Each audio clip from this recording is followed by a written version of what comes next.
Alright, so check this out. When I was 10, my parents and I went to visit my grandmother for spring break. My cousin also came to visit, and we decided we wanted to go to the YMCA for the day. My grandmother dropped us off and said she would come pick us up in 4 hours. On that day, the YMCA was empty. There were a couple of adults in the exercise room, but that's it. We went to the basketball court, and after about 2 hours of playing tag and shooting baskets, we got bored. Now, I've never been the biggest fan of swimming, but this YMCA had a pretty cool pool, so we changed into our bathing suits and we headed in there. The pool was empty except for the lifeguard. We played a bunch of games and swam laps, but after about an hour of that, there wasn't much left to do, and there was no one except us to hang out with to keep things interesting. So we decided to play a game of seeing how long we could hold our breath underwater. We stood in the shallow end near the clock on the wall so we could time ourselves. Instead of fully submerging, we just stuck our heads face down in the water. We did this a couple of times and I was winning. On our last round, I felt a tap on my shoulder. I figured it was my cousin giving up and telling me that I had won. But instead, it was the lifeguard who told me to knock it off, or she was going to have to ask us to leave the pool. Since we were tired of being in the pool, we figured we would get out, get dressed, and go back to the basketball court until my grandmother came to pick us up. We only had an hour left anyways, and the water was freezing. As we got out, the lifeguard stopped us and asked if we wanted to go into the sauna to warm up and dry off. The sign said 18 years or older, so of course we were super excited that she would allow us to do that. She walked us to the sauna and unlocked the door. The door was glass, and the interior was made entirely out of wood. Inside, above the door, there was a clock, probably to help make sure that you weren't in there for an unsafe amount of time. The lifeguard stand was adjacent to the sauna, but if you looked out the door, you could clearly see it. She followed us in and went over to the thermometer encased in plastic and unlocked it so she could crank up the heat. I figured that she must have to turn it on each time, so I didn't think anything of it. Both my cousin and I were very short girls, and so we couldn't see the temperature that was printed on the thermometer knob, but I know she was turning up the heat. Then she left and shut the door behind her. I thought I saw her lock the door too, but I thought to myself, why would she lock the door when we might want to get out? I checked the clock and decided that we should get out in about 10 or maybe 15 minutes. It was already plenty warm in the sauna, but now the room was blazing. It felt nice because I was so cold from the pool. After about 15 minutes, it was starting to get a little bit too hot, and my cousin agreed that we should leave so we can get dressed. I went to turn the knob on the door, but it wasn't budging. I thought maybe it was jammed, so I shook it, but it still wasn't opening, and then I let my cousin try. She couldn't get it open either. We figured the lifeguard would be back in a couple of minutes, so we sat back down and we waited. The room was getting hotter now too, and I really just wanted to leave. I got up and I started banging on the door and shaking and twisting the knob, trying to get the lifeguard's attention. My cousin got up and joined me. We started screaming at the top of our lungs for her to let us out, but she just stared straight ahead. I don't think there's any way that she couldn't have noticed or heard two little girls banging and kicking the door and screaming. Now, we had been in there for about 25 minutes. It was so hot in the sauna that it hurt to breathe. It felt like my lungs were on fire. My eyes and my skin were burning. We sat back down and put our towels over our heads because they were still a little bit damp, and that made it easier to breathe. I was so worried about my cousin, as she is a couple of years younger than me. I looked at the clock and I saw that we had been there for 35 minutes. I got up and I went to the door again, and I saw that the lifeguard was still just staring straight ahead. Again, I tried to get her attention by screaming that we needed out and banging on the door as hard as I could, but still nothing. I was starting to get pretty dizzy, so I went to go sit back down, but the wooden seats of the sauna burned my skin. My towel was completely dry, so I put it underneath me to sit on. My hair was also dry, but I wrapped it across my face to cover my nose, and I squinted my eyes so that they didn't burn as bad, but I could still watch if anyone walked past the door. It helped a little bit. My cousin was laying face down with the towel over her head, not moving or saying anything, so I nudged her to make sure that she was still okay. She was, but I could tell that we really needed to get out of there soon because she seemed a bit disoriented.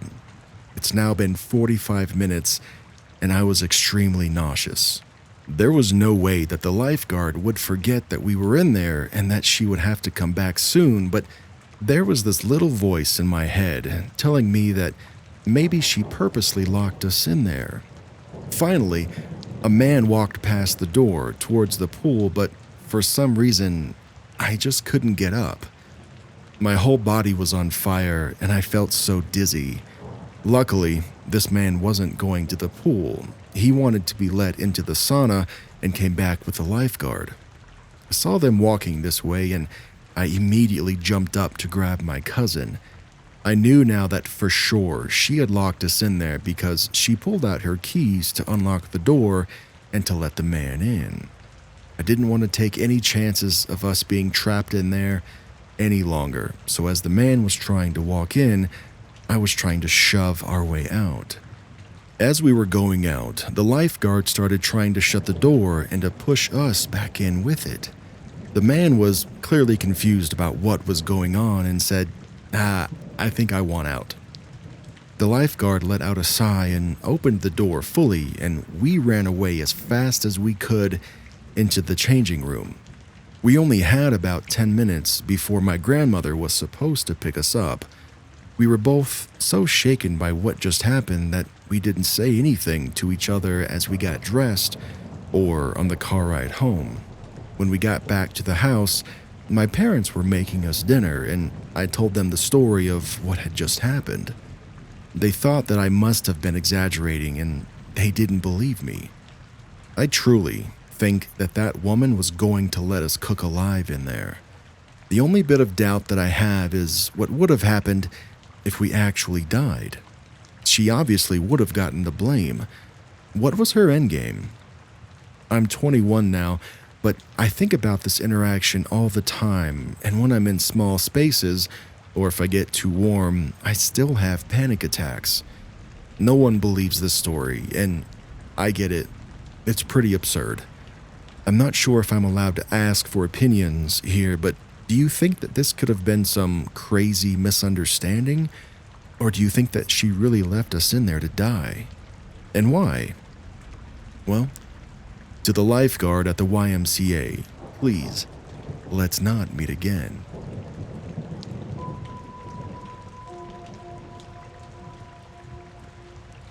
I was an extremely small and sickly child. I looked young for my age. My family and I lived out of town, about 8 miles out. Our little community was next to a highway. The school bus would drop me off 2 blocks away from my home. One day, I noticed a red truck following slowly behind me. So slow that I figured they were just looking for a house or something. I ignored it and I walked to my house, and that was the end of that. I decided that enough was enough. I told my parents. Now, of course, my sister was quick to jump in that I was just lying. I did have a habit of telling stories. But my mom, thankfully, believed me. She drove me to the bus stop the next morning, and the red truck was there, across the street at the gas station, pointing toward the bus. I got on the bus, and my mom decided to drive around the truck. She described the scene. The man was disheveled and dirty, hunched over in his seat, just staring at the bus. His license plates were caked in mud, so she couldn't make them out. It freaked her out so much that she called the police and the school. I went to school and was quickly pulled into the office. The man had been spotted at the school, waiting in his red truck. That day, I rode the bus home, and this time the truck was parked along the street. I would have to walk past this man's driver's side door to get home. I debated. I considered running for it. Apparently, this man was getting desperate now that he was spotted. A police car showed up and I talked to the policeman. They went to go talk to the man. He quickly pulled away from the curb and sped off down the highway. Never saw him again, and I don't believe that he was ever caught. Because of this experience, I'm extremely guarded and paranoid with my own daughter and her soon-to-be sibling. The world is a terrifying place these days, and children go missing so easily. I don't like to think about if I had been grabbed. I wouldn't be here typing this. My kids wouldn't exist. I was lucky, but many children aren't. So, to the stranger with ill intentions, let's not meet.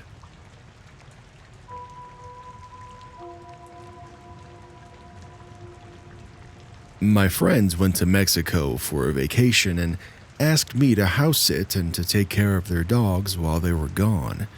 They paid me $40 a day just to sit around and let the dogs out when they needed to go. I'm disabled, so that actually helps a lot. And this is a semi-rural area and houses are roughly a quarter-mile apart. Police have to come from town, about 15 miles away, and response time can be well over an hour. I always take my pistol with me. It's always been quiet when I've stayed there, but this time was different. I was in the shower when the dogs started barking and growling. They're big, large German shepherds, and one is actually police trained.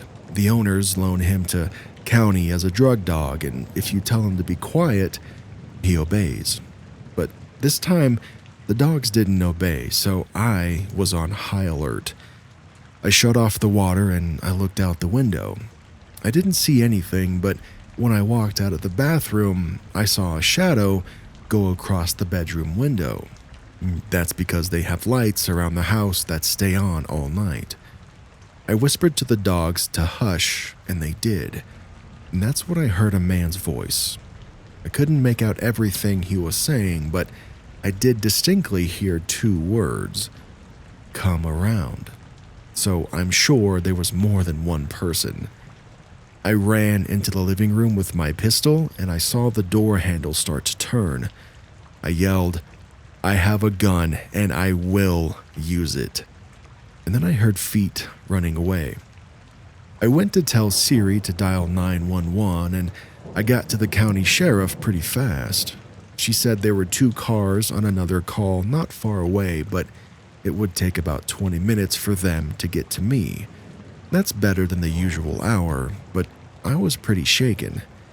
I explained that I was on a farm and would have to go down to the road and unlock a cattle gate to let them in, and to please tell the officers that I would be carrying a pistol, and please don't shoot me by mistake because I was not going outside the house without it. The dispatcher said, "Oh, no, do not go out there without your gun. I will tell them." That's the one good thing about living in a red state. She asked if I can see the road, and I said I can, so she said to wait in the house until I saw the blue lights. I hung up and I called my friends in Mexico. Their camera footage can be downloaded via an app, and they said they would go through it while I waited for the cops. I locked the house and I went down to the gate where the police arrived. They searched the whole place, including the barn, but they didn't find anyone. While they were looking, my friends texted me the camera footage. There was a man on the porch. Unfortunately, the cameras weren't angled to get a shot of his face, and of course it was dark. I still think that there was more than one creep because of what he said. Come around. The police were very nice and they said that they had passed a man on a bike on the way, which is strange for this area, especially at night, and they went to go look for him, but that's really all they could do. They took a full report, but never caught the creep. My husband came and stayed with me for the rest of their trip. One of the neighbors said that he found a tent and some gear in the woods a few weeks before, so somebody was living back there. Maybe a homeless person from town. I have house sat again since then, and it's been pretty quiet. They're going away again for Christmas, and I'll be there too. A lot of people ask me if I would have shot the creep had he broken in, and yeah, absolutely. I would be sorry that I had to hurt somebody, but it's them or me. So, to the creepy porch guy, let's never meet again.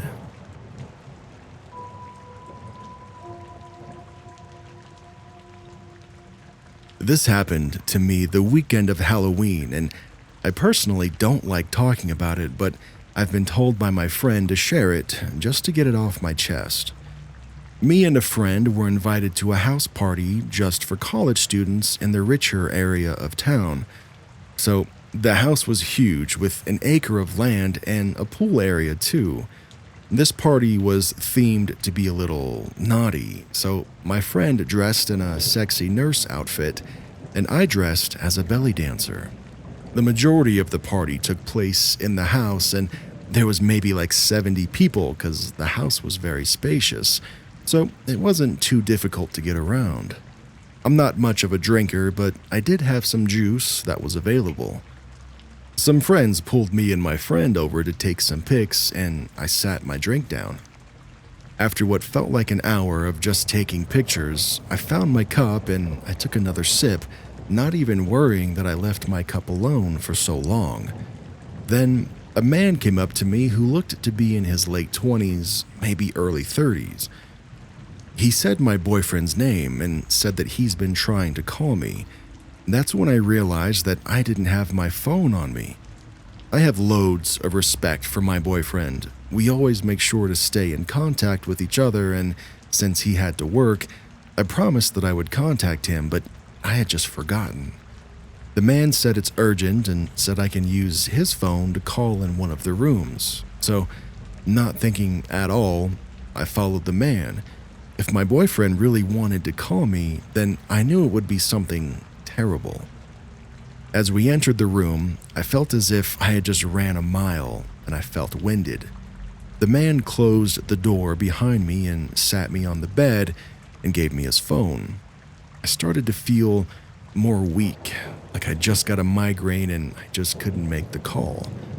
Then I was helped to lay down, and within seconds, I was out cold. I woke up later, not sure where I was or what even happened. I found my friend rubbing a napkin on my tummy while yelling. It took me a bit to come back to reality, and I realized I was in a bedroom with my friend cleaning some stuff off of me. That's when I had a panic attack and just realized that I quite possibly may have been abused. My friend calmed me down and told me that that didn't happen. She explained that she couldn't find me anywhere and assumed that I went to the bathroom. But after some minutes, I still didn't show. So she went to look for me, eventually checking the bedrooms and found me laying in bed with the guy sipping something out of my belly button. Apparently, he was drinking shots with my unconscious body and sucking alcohol out of my belly button, licking salt from my chest, and then kissing my lips. She didn't know how long this went on for, but I immediately felt sick and even coughed up just from the thought. Thankfully, my boyfriend got off of work early and my friend told him what happened.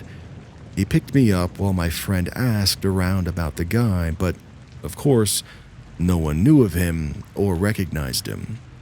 I was taken to urgent care and was looked at. Thankfully, nothing was wrong with me and the drug in my drink didn't cause any further harm than just knocking me out. Now, I wish the story ends there, but I started to receive texts from a random guy. At first, he was just asking me random things and I just didn't reply, but then he showed me a picture of my torso and started saying creepy things to me and even giving me the impression that he was stalking me. This is still going on today, just texting me randomly. I've had the idea to try and bait him one of these days and finally bring some backup with me to catch him, but I don't know how smart he can be and what he'll do to me if things don't go as planned.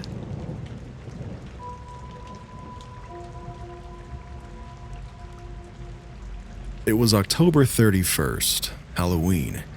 At the time, my parents were still together and hadn't divorced yet, so me and my siblings, we stayed with each other, but my family did this thing where half of us would go with my mother and the other half would go with my father. I have 5 siblings, but at this time, my little sister wasn't born, so it was just 4. Me and my sister, 3 years younger than me, went with my dad and my little brother, and my sister went with their mother. I had called up some friends to ask them if they wanted to go trick-or-treating with me, and only one of my friends said that they could make it. Let's just call her Elle. My dad picked up Elle, and we drove to this big neighborhood, beautiful houses, and a lot of candy. Me and Elle wandered off while my dad stayed with my sister. I was very hyper, and from time to time I would run off and leave my friend behind so I could get more candy and get to every house before Halloween was over. Halfway through trick-or-treating, Elle and I walked so far that no more kids were around us. We chatted about school and drama and what we were going to do with our candy, stuff like that. After what I would say was 7 minutes, we heard a scraping sound, like someone was scraping something on the concrete. We turned around to the sound and we saw a person dressed in a killer clown costume, walking with a bat. Now, me and Elle, we were walking in the middle of the street, confused and a little scared. I had always hated clowns, so I sped up a bit and so did Elle. Now, me and Elle were walking in the middle of the street, confused and a little scared. I had always hated clowns, so I sped up a bit and so did Elle. We kept turning our heads around to see the clown. After about 30 seconds, the clown stopped walking and just stood there, facing us. Now, at this point, it's quiet, and we're very scared, so we told each other that we should go meet up with my dad. We whip our heads to see the clown once more, and out of nowhere, he starts running. It's a full sprint towards us, and we burst out running as well, screaming and not even paying attention to where we were running to. It was a steep and quiet road, like a back road that used to be in my old apartments. The clown is screaming with us, and I didn't turn back, but Elle later on told me that the clown was holding his bat up like he was going to hit us with it. Me and Elle hit a corner that led to a familiar street. We crossed the street without a thought in our heads, and when we reached the other side, it was very quiet. We didn't hear anyone screaming anymore. The clown was gone. He was no longer behind us, and after running around, we found my dad and we told him everything. He believed us because of our tears and our screams, and also most likely because we were 9-year-old kids, and the look of terror on our faces as well. My worst fear is now killer clowns, and forever will be. Me and Elle will never forget that moment, and we talk about it from time to time to this day. It traumatized me. Thinking back at it now, the clown might have been some dumbass teenager in a costume trying to scare little kids. What a sicko.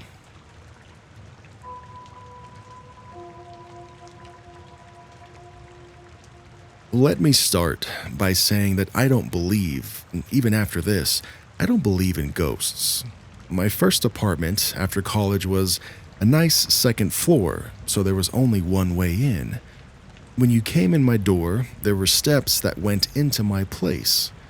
A few months later, I had laid down to go to bed. It's about 1 a.m. or so. And a few minutes after that, I heard clopping sounds like a horse, not like regular footsteps. I rolled over to see some light under my bedroom door with whatever it was walking up to the door and just standing there.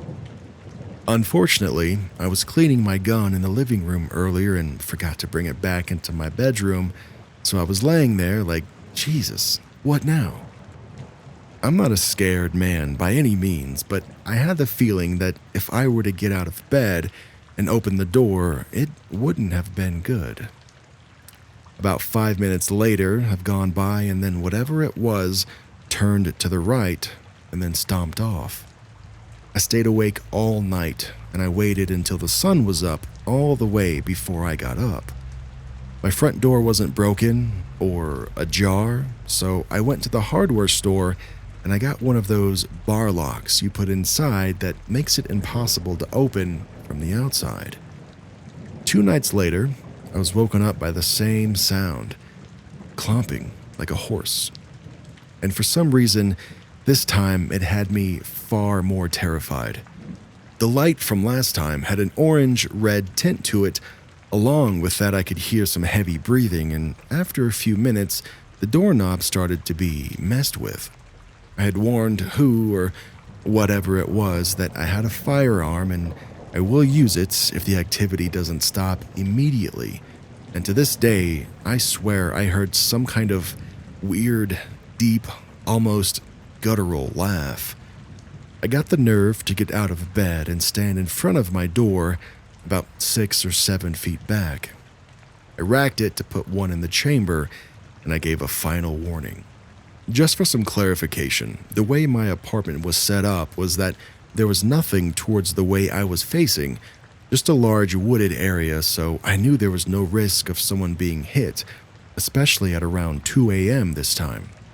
I looked down, and it seemed the light had begun to get brighter, and I swear I had started to smell sulfur, so I gave one more warning, and then I shot 3 times through my door. 2 a little high, and 1 a little lower, basically where I thought I would be close to the head and neck, and then close to the chest or stomach area. And it was almost instantly the shadow under the door was gone, along with the light, and the smell of sulfur ceased immediately. No lingering funk, no nothing. I very slowly opened the door and even slower went through my place. Nothing. There was nothing there. I was confused and terrified, and honestly, I was shook. My apartment was in, at the time, an area where gunshots aren't really ever reported unless someone was hit and needed an ambulance. Needless to say, I was up for the rest of the night, sitting in my living room, and I don't think my heart quit pounding for a couple of hours straight. It would have been too expensive to break my lease, so I stayed for another 3 months until my lease was up, but since that last interaction, it never happened again. I just know that it scared the shit out of me. I had never had anything like that happen before that apartment, or since. This is the first time that I've ever told this story, never to a friend, my girlfriend, or any family members. All I know is that it scared the crap out of me. Again, I don't believe in ghosts. I still don't, but whatever this was terrifying. Does anyone have any theories of what it was that I experienced? Now, to be honest, and it makes me sound crazy, but I think it was a demonic presence of some sort. I'm just glad that I got up the nerve to have a direct confrontation and stopped it. Christ, even telling this story still gives me the heebie-jeebies. I'm very sorry for the long rant, but like I said, it's the first time I've publicly shared this story, and I wanted to try not to leave anything out. It just terrified me.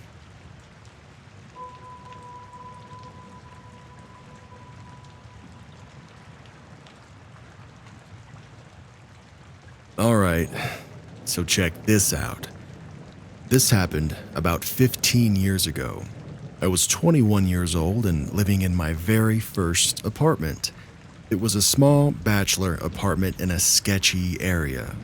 I grew up in a town that was known to be rough and tough. I knew how to handle myself, and I learned at a young age to keep my head down and not to go looking for trouble. My apartment building was behind a bar. A lot of the customers of the bar would stand outside to smoke. When they stood outside to smoke, they would be looking at my apartment. Most of the people who were out smoking just kept to themselves. A few would nod and say hello if I passed by, but there were never any issues. Until one evening. One evening, I came home from work. I passed the bar and saw this extremely tall man outside smoking. As I passed, he stared at me. I gave him a slight nod, but he didn't acknowledge. He just continued to stare. It made me uncomfortable, but I didn't really think much of it. About an hour later, I hear a knock on my door. It was odd because you have to buzz people into the building. The building only had 8 units, and I didn't really know any of the neighbors. I froze because I didn't really want to talk to anyone, but the knocking continued. I finally shouted out, "Who is it?" But there was no response. I shouted again, "Who's there?" And a voice says, "It's Tom." I didn't know anyone named Tom, so I shouted back, "I don't know anyone named Tom. You must have the wrong apartment." And the voice said, "You may not know me, but I know you. Open up so we can talk." I went over to the peephole, and it was the tall dude from the bar. I loudly told him to leave or I was going to call the cops. I heard footsteps walk away, and I heard the building door open and then close, and he was gone. Or so I thought. A few minutes later, I peeked out the window and he was standing in the parking lot. He seemed to be talking to himself. Now, at this point, I'm freaking out. I called my landlord, who lived in the building next to me, and he told me to call the police and that in the meantime, him and his brother would come check things out. Well, I call the police and I tell them what's going on. They said a car is on the way. Meanwhile, my landlord and his brother make their way to the parking lot, and I watch out my window and I see them approach the tall dude. Tall dude takes one look and then bolts. My landlord and his brother try to chase him, but tall dude gets away. About 5 minutes later, the police arrive. I give my version of events and also a description of the man. The officer stares at me and says, "Well, we've had reports of a man matching that description who has been sexually assaulting women. Thank God you didn't open that door." A few days later, I get a call from that officer. He told me that part of their investigation was talking to the owner of the bar. The owner called the police when the tall dude reappeared after a few days, and the police responded and they arrested him. So, tall, creepy dude from the bar. It was a close call, but I sincerely hope I never see you again.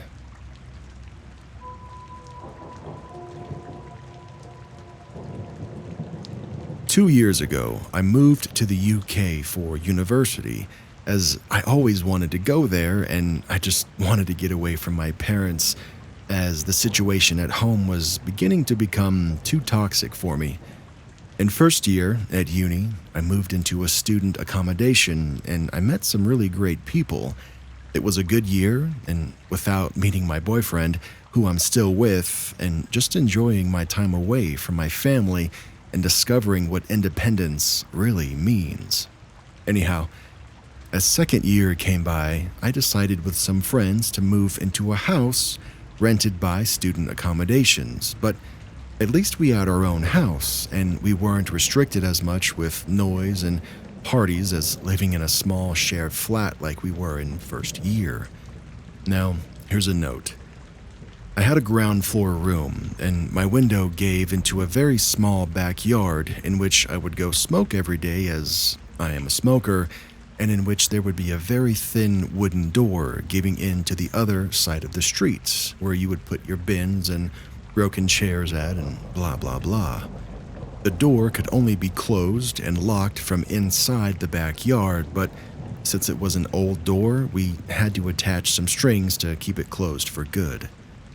I had neighbors on each side of the house, so we were surrounded by families and some other student accommodations. The neighbors on the right of us were 5 boys who looked way over the age of being in university. They were strange, so to say. I met one of them outside of our house one day because of a police intervention due to one of his flatmates attacking him and the others with a kitchen knife and burning their kitchen down. I heard some screams, and so I went outside with my flatmates and saw one of them being covered in blood and cuts everywhere on his arm and a wound on his head inflicted by a kitchen knife. Me and my flatmates didn't know what to do, so we offered him our help to clean himself, and we gave him an old t-shirt to change out of his bloody clothes. When we saw the guy who hurt these flatmates being escorted out by the police and into a van and driven off to be arrested. Now, I don't know anything more about these guys or the story, and the police didn't really tell us anything else. Anyway, the guy who we helped was quite weird. I mean, he said a lot of BS and kept trying to grab me and flirt with me. And we noticed when we were helping him, he smoked quite a lot of weed, but we didn't really care at the moment as we just wanted to make sure he was okay and we didn't really know him. Then after some time had passed, I would go to uni and come back home and see him quite often in the street and just never said a word to him again. But one day, he came up to me in the street while I went to the corner shop and started talking to me weirdly, and I didn't feel comfortable at all with that for some reason, so I just didn't respond to him. He then said, "Oh, that's okay. I'll just wait in front of your house then, and we can talk more." No need to say, I was creeped out and just thought he was joking, so I bought my drink at the shop and I headed back down to my street. And as I turned into the street where my house was, I saw him with his flatmate sitting on my doorstep waiting for me. So I panicked and went back next to the corner shop, and I called my only guy flatmate to ask him to open the door and to tell the guys to go away, but obviously he wasn't home and nobody else was either. So I literally just waited it out until they left 1 hour later, and then I sprinted back home and I locked my front door. Now, again, my front door had a glass panel on it where you would be able to kind of make out who was standing in front of it. After this already pretty scary encounter, I just tried to avoid the guy altogether, and, I mostly succeeded for a while. But then one day, as I went smoking in the backyard, I noticed that the wooden door, which is always closed, was open, and the strings that we put there to keep it closed had been cut off. For whatever reason, I didn't think anything of it, and I just closed the door again and put a new string on it, thinking it was one of my flatmates who took the bins out and just forgot to tie it back.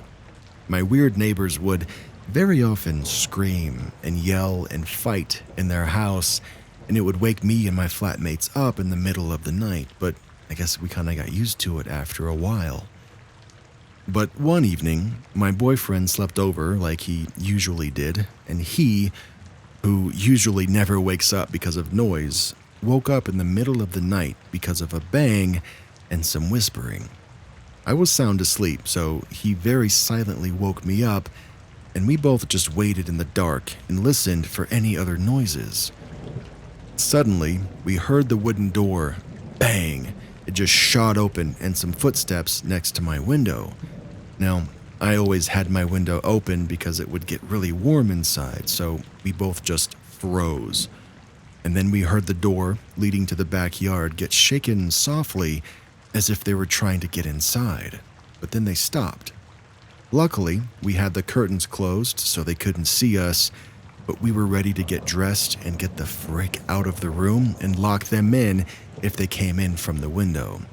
Then we heard my window move and then get more open, and one of the guys saying something in a different language that we didn't understand and started to hear them trying to get in. My boyfriend and I shot up out of the bed. I grabbed my phone, I put my clothes on and I ran out of the room and then out of the house. So I then called my flatmates and told them to lock themselves in their rooms and call the police. Luckily, they arrived in less than 5 minutes, as their police station were just a couple of streets down from us. I don't remember anything after the police came. I think me and my boyfriend were in shock. They ended up catching one guy, and the other guy fled, but he was later found just a few streets up smoking weed. The police later told us that they went inside their house and found a bunch of meth and heroin, and one of them was carrying a massive kitchen knife. I was so confused, as I'd never done anything to offend or do anything wrong to my neighbors, so the idea of them breaking in with God knows what intentions with a kitchen knife terrorized me and my boyfriend. The two guys ended up being arrested, and one of them was put in prison for 2 years for carrying a weapon with the intention to harm. I never heard anything else from the police, and I moved back home a few months later because I was so scared, and it tormented me for months on end, not knowing what would have happened if my boyfriend didn't wake me up. I'm now still coping with it, and I'm finding it really tough to get over. I'm always asking myself, what if, you know? I now very often wake up because of the slightest noise, and I get horrible nightmares because of it. But hey, at least I'm still with my boyfriend, and we talk about it a lot, and that helps.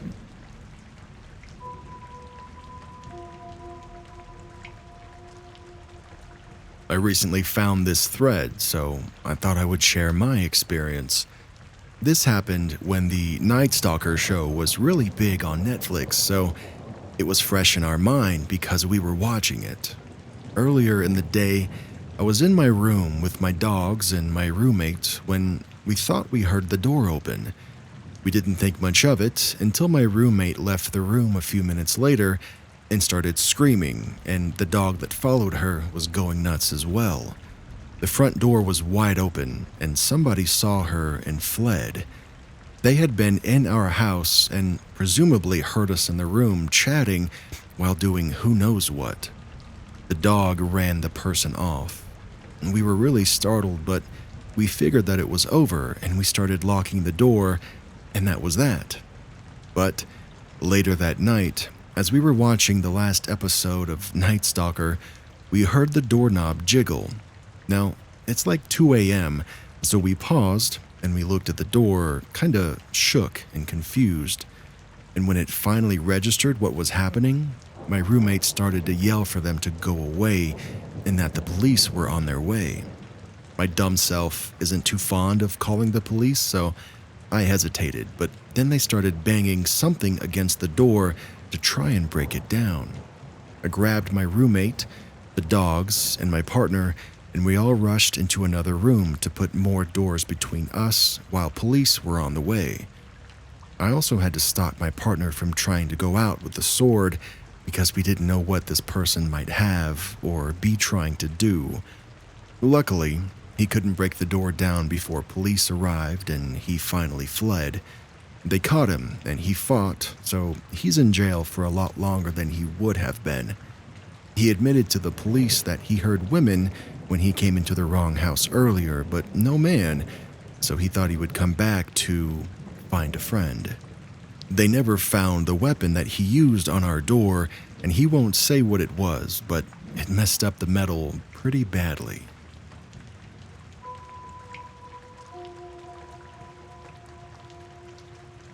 This happened about 10 years ago. I was in graduate school at the time, working on my master's degree for clinical social work. My practicum was at a confidential shelter which housed women and children seeking shelter from domestic violence. Since I was an intern, I worked a lot of late-night shifts. After closing up the shelter, I headed home. It was after midnight and the roads were fairly empty. I lived in a smaller town at the time, so this wasn't entirely unusual. As I approached the stoplight, I noticed a man just a few yards away walking toward the crosswalk. I suddenly felt very anxious, and I had an unsettling feeling, so I immediately locked my car doors. This was before I had a car with automatic locks. I usually drove around without locking my car doors, as I had never felt unsafe while doing so. I felt better after having locked my doors, and I pulled up to the red light. Staring ahead, I noticed the man never crossed the street. I glanced to my right, where I had seen him earlier, and came face to face with his face pressed up against my passenger side window.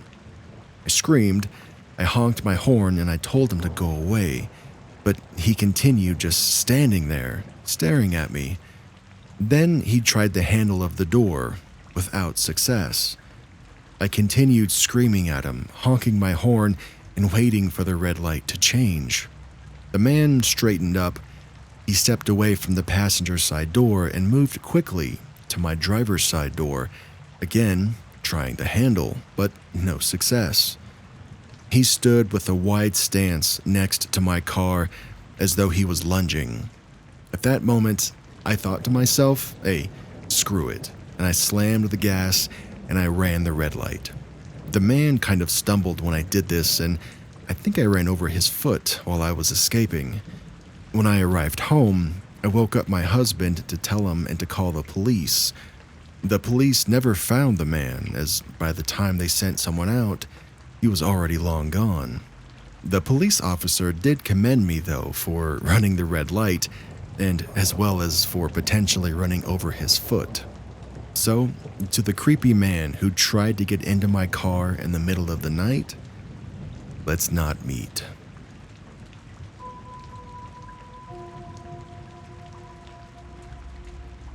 This happened when I was young. I was about 8 or 10 years old.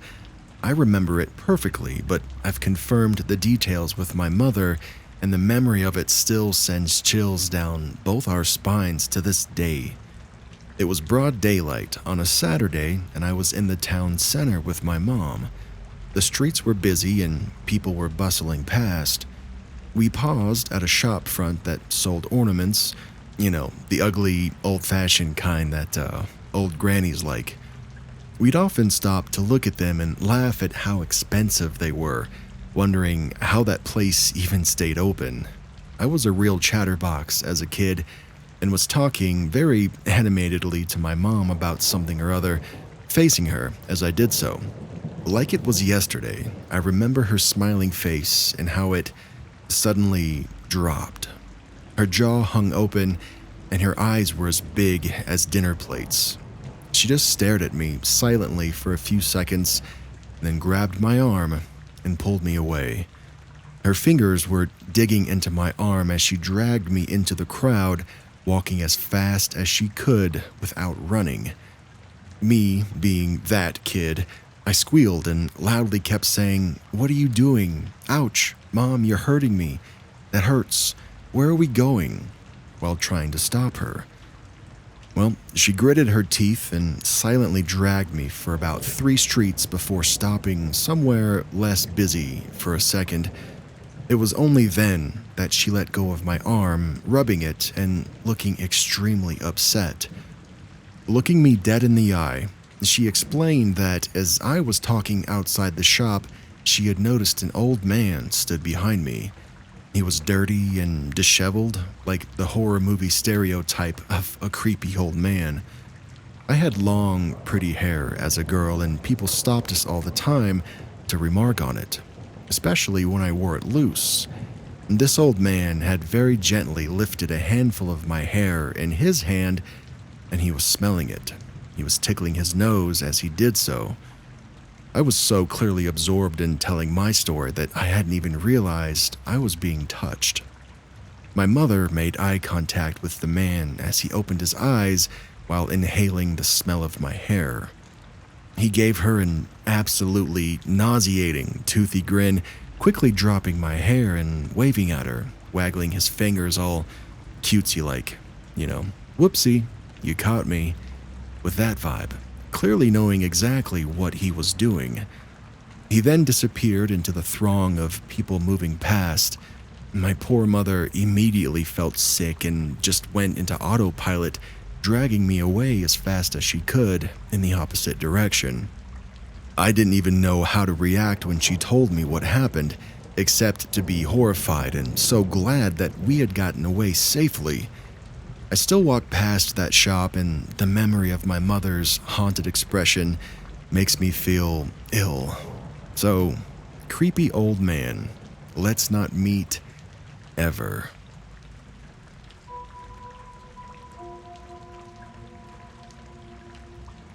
Here's a very short but a terrifying moment. I had just finished going on a short night cruise with some friends. It was one of their birthdays. We had a great time. We did the standard night out thing with dancing, meeting, and flirting with new people, just enjoying the summer night. It was midnight when I disembarked and entered the parking garage. I took the elevator to the bottom floor of the garage and got to the door of my car when I heard a loud bang of the door to the garage elevator slam open into the wall. I turned around to find a guy who was relatively tall and wide, maybe 300 pounds, screaming in this guttural rage, sprinting at breakneck speed toward me. He was surprisingly nimble and very fast for his weight, running in between cars in a straight line to where I was standing. His eyes were wild and opened so wide you can see his entire iris, with plenty of the whites of his eyes to spare. His gaze was locked directly on me. I was just frozen in absolute shock, confusion, and terror. I couldn't even think of the rational thing to do, which would have been to get in my car and lock the doors. There was no way a little guy like me could take this guy on, and obviously seemed ready to beat me into a state of unconsciousness, or worse. I wondered whether I had accidentally hit on his girlfriend on the boat cruise or whether I was about to get mugged. As quickly as it started, when he was about 3/4 of the distance from the elevator to me, he came to a complete stop. He stopped screaming, and his face relaxed into this neutral, placid, and blank, but still attentive stare. He proceeded to turn around and walk at a regular pace back towards the elevator. He pushed the button, got in, and left without ever looking back. I just stood there for a moment, nervously chuckled to myself, and I drove home. I'm assuming that I was getting trolled, but the odd thing was the two of us were the only ones on that level, and he didn't have any recording device that I could see. He had no one to show off to and nothing to post to YouTube to get views for a prank or anything. I didn't see anyone follow me into the garage entrance, and I don't know why he got off on my level to begin with. Was he expecting me to be there? And if so, how did he know that I was there? Do you have any thoughts on this? It doesn't make any sense to me.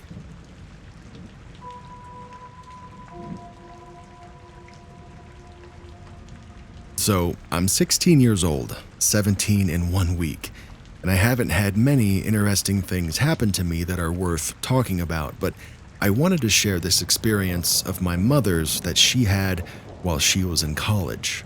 It's something my family and I joke about with her now, but at the time, it greatly affected her life and was definitely a situation in which she feared for the worst. During the end of my mom's senior year of high school, she began dating a guy named Jeff. He was the type of person that everyone wanted to be around. He was funny, entertaining, just an all-around nice guy. However, they had been dating for almost a year when my mom realized that Jeff didn't necessarily, believe in a monogamous relationship. He thought it was perfectly okay that he be with other women while with my mother as much as he wanted, but my mom couldn't be with anyone else but him. It was all very contradictory, as he would fool around with other women, but he was really possessive over my mother and overall super controlling. Now, full disclosure, Jeff never laid a finger on my mom, but he was incredibly emotionally and verbally abusive. They dated on and off for a while, but once summer was coming to an end and my mom's freshman year of college was inching closer, she knew that Jeff wasn't good for her, and she ended the relationship. Now, this is where everything starts to go downhill. My mom says that by this time, Jeff started to do drugs. Which ones she didn't know, but they were enough to push him over the edge. They ended up both going to the University of Alabama, and it was then that the stalking started. My mom began to see Jeff everywhere. It was always when she was off campus, figuring that he wanted to ensure that she wasn't hanging around any other guys. They attended classes on opposite sides of the university, so she never saw him during school hours. But Jeff was still possessive and abnormally clingy even after they had broken up. At this point in the story, my mom is dating a guy named Chris. He was the typical, good-looking, rich guy that almost every girl had a crush on. They had gone out to dinner one night and headed back to his place for a movie. It should be mentioned that in Chris's living room there was a large window in which you could see out into the street from where you sat. Chris and my mom were on the couch watching their movie when the environment shifted. My mom's eyes flickered over to look outside, and standing under the dim, yellow light of the street lamp at the corner of the sidewalk was Jeff, staring at my mom and Chris from a fair distance. This wasn't the first time that my mom caught Jeff following her, and being fed up with the bullshit, she marched outside and told him to leave her and Chris alone. Now, I'm not sure whether he left after that or not, but it was for sure not the last time she would have to confront him. During my mom's senior year, Jeff started to do more than just follow her around on dates. My mom lived in an apartment complex off campus at this time. It was a nice little area with polite neighbors that she quickly made friends with. Eventually, Jeff found out where she lived. He started to show up out of nowhere, and pretty much everyone who was close with my mom was aware of Jeff.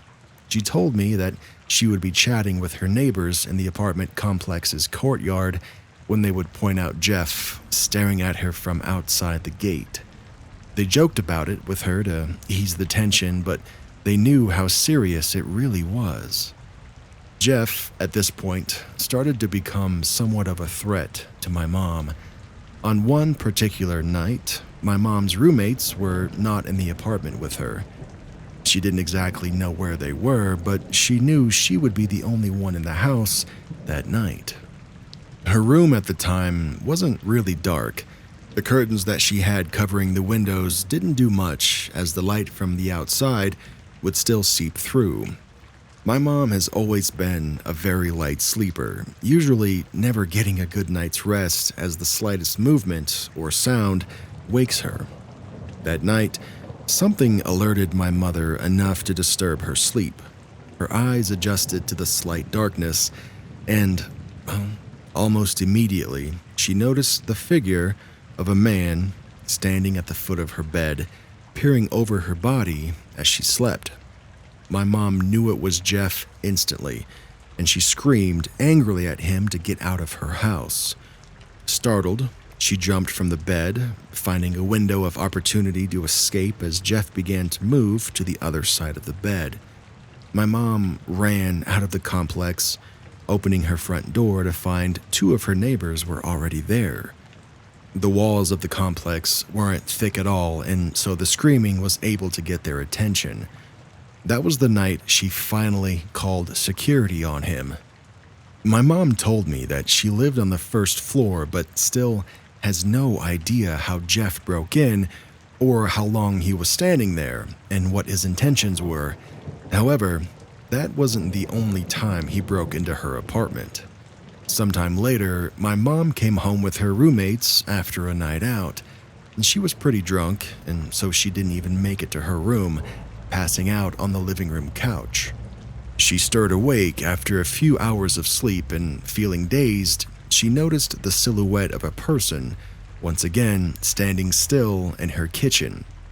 In her drunken state, my mom figured it was one of her roommates, quickly shrugging it off and then falling back asleep. It hit her later on that the figure was indeed Jeff, and he had broken in just to make sure that she was at home and not out with some other guy.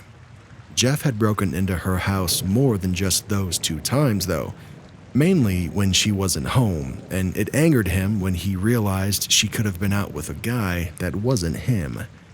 My mom finally drew the line when Jeff slashed all 4 of her car tires, thinking that it would prevent her from going anywhere. She filed for a restraining order immediately following that. She never knew what happened to Jeff after that. Turns out he was too busy following her around that he let all of his grades slip, and he wasn't able to graduate that year. Some time passed and she married my dad, who was also attending Alabama. I always wondered what it was that drove Jeff from the basic douchebag boyfriend that cheated to a whole drugged out psycho that invaded the life of my mother for years.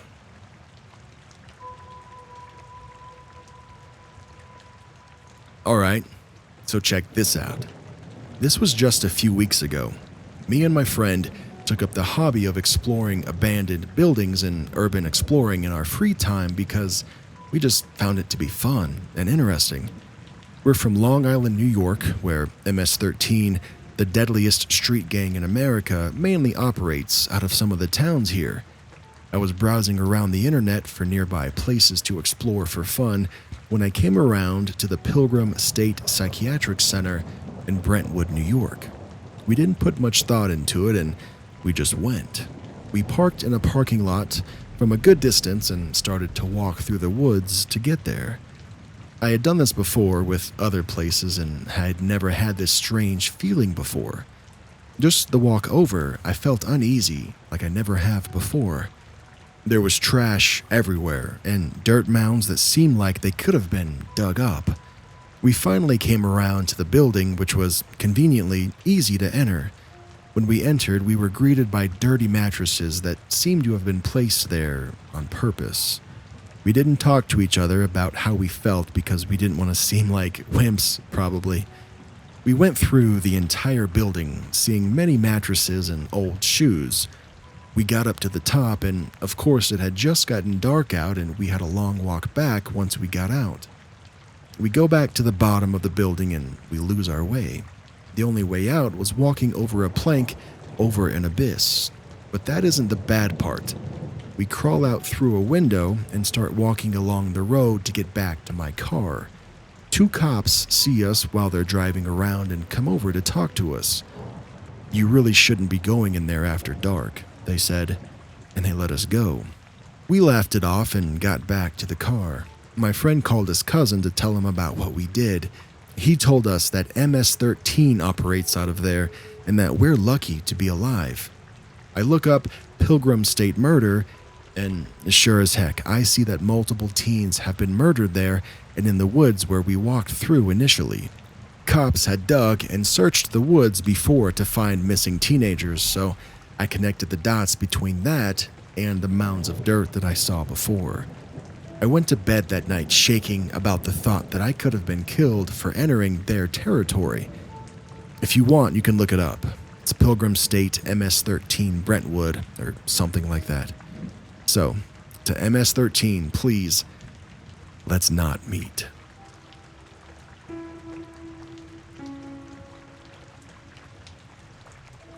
My friend and I had decided one summer night to go to this place called the Slaughterhouse. Where I grew up, there was a lot of urban legends about this place and the road it was on, which was Empire Mine Road. The road was located in the Bay Area of California, and the road was shut down after many accidents had happened and it was deemed unsafe, although it was still open as a walkable trail. Well, we had decided to go alone. And I know 2 youngish girls at night at an abandoned place. Not the smartest. Anyways, in the past, we had gone in a group of 4 or 5 people and always found other explorers there, so we didn't think much of it, and we felt pretty safe. I had brought a film camera with me, hoping to capture something possibly otherworldly on film to serve as evidence. I also brought my pocket knife, just in case there was a need and for peace of mind, because homeless people sometimes hung out down there and were always spreading rumors of satanic rituals, although I knew the ritual rumor was most likely BS. We started the 20-minute walk to the slaughterhouse itself, and this time it felt really different. About a minute or two into the walk, I felt heavy with dread and fear, but I didn't want to say anything and creep out my friend or seem like I was chickening out. We made it up the final turn to a straightaway where it sounded like we were next to a freeway, but at this point, we were at least a mile off from the nearest road. The loud sounds of cars and car doors closing were supposedly the remains of all the accidents that happened along that road, but I wasn't so sure.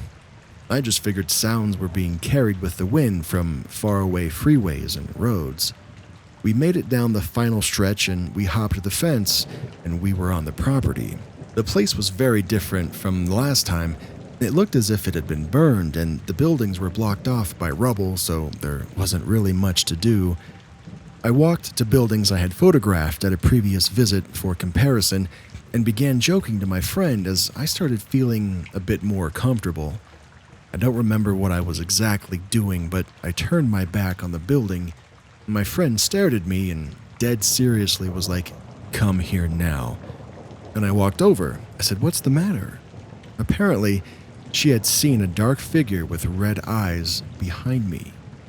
I didn't personally see it, so I don't know if it was to scare me or not, but as I stepped towards my friend, I saw a dark truck traveling the road that we had just walked on.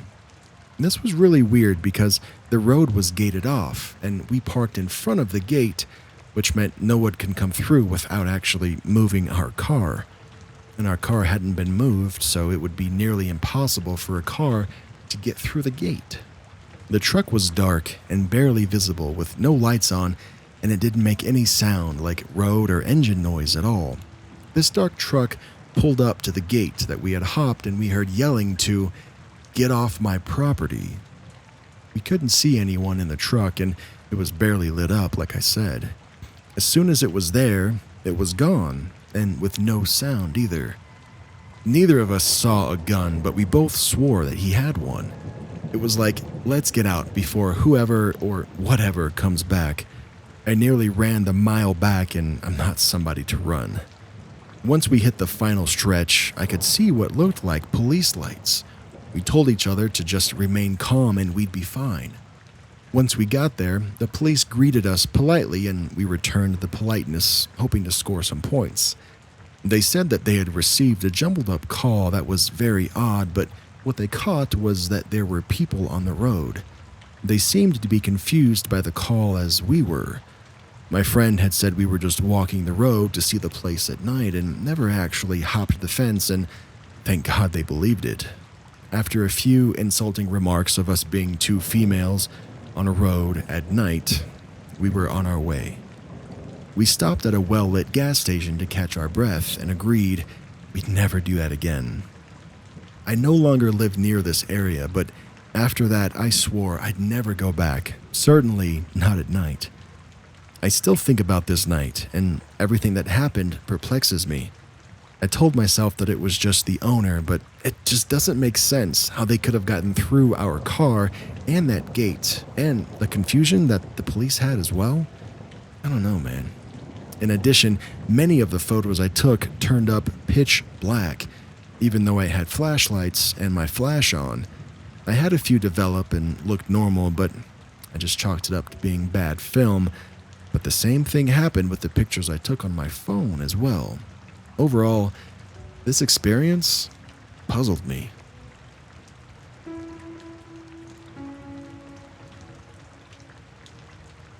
I was 15, living in the Mojave Desert in Southern California during the 90s. Lots of wide open space and not many people. One weekend, my dad and I took out our dirt bikes via trailer to the outskirts of a very small town called Barstow. It's midsummer, so not a lot of people are out riding, which is typically a common sight. The heat wave may have had something to do with it. After unloading the bikes, We decide to trek for a few hours, keeping track of landmarks and marking trails with red cloth under rocks to find our way back. After some time of riding and refuel breaks, we crest a hill and see a dilapidated cabin. There are many lone buildings in the Mojave, but rarely are they cabins. This place just felt odd right off the bat, so, being the intelligent people we were, we decided to check it out. We opened the unlocked front door while its knob barely hung on. It's a single room, no bigger than a studio apartment, but it's obvious people have been staying there. There were candy wrappers and beer cans everywhere with recent dates. A lone bucket outside reeked of heat-cooked human leavings. There was no furniture but a single wall-mounted bench and a fireplace. The ceiling had lots of people carving names, messages, and the typical hearts with a date and two people's names. I decided to sit on the bench. When I sat, I tucked my feet under the bench and put my toes on their tips onto the floor. When I did this, I felt the floor move. I look at the floor, which is now not attached to the rest of the rotted wood floor, and remove the cutout piece. It's about a 2-foot square. I called for my dad, and he looks at the hole with the flashlight from his bike. It goes down about 7 feet and back far enough for us not to see the end. This is when my dad shows his parental colors. He looks at me and says, "Well, I'm too fat to check it out. You're gonna need to see what's down there." I took this as a challenge, so I climbed down. It's a hallway carved out of the desert bedrock that goes back about 15 feet. I walk along until it opens up into a larger, circular room. The room is empty, but still pretty big. I walk around and I stub my toe. I look down and I see a metal rod fixed into the bedrock with a thick chain end welded on. I look at the walls and they had these scratch marks from fingernails. Lots of them. The more I looked, the more I see that there are bits of fingernails actually still in the rock. My eyes water and my heart starts to race. I'm legit freaking out here. I spider monkey right out of the entrance and tell my dad everything while trying not to cry. He looks worried. We get on the bikes and get into high gear. Following those red rags we left as landmarks was the most stressful time I can ever remember having. We get to the truck, load up, and we book it home. Dad hid the truck in the garage for a few days after that to be sure no one recognized it in case we were followed. We never went back, and I don't intend to. We did report it to the police, but never heard anything about it afterward.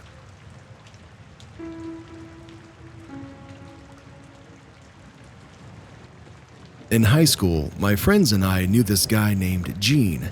For whatever reason, Gene had a habit of telling extremely tall tales centered on himself, just trying to make himself look cooler.